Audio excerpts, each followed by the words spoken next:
i gruppi che definiscono i percorsi diagnostico-terapeutici coerenti con il nuovo programma approvato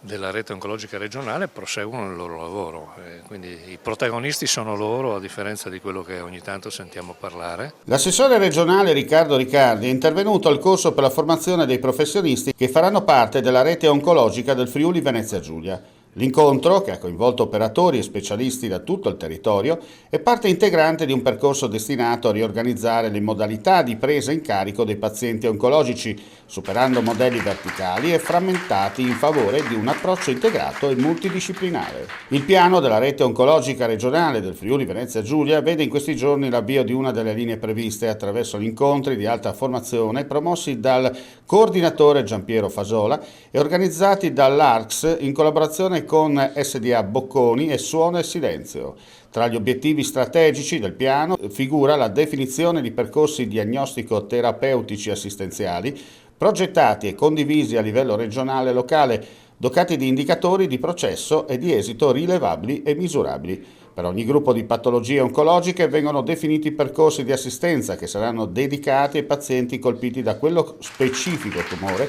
favorendo l'integrazione tra assistenza sanitaria oncologica ospedaliera e territoriale.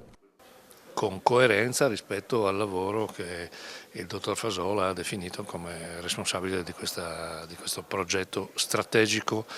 che inevitabilmente riuscirà anche a condizionare alcune scelte di natura organizzativa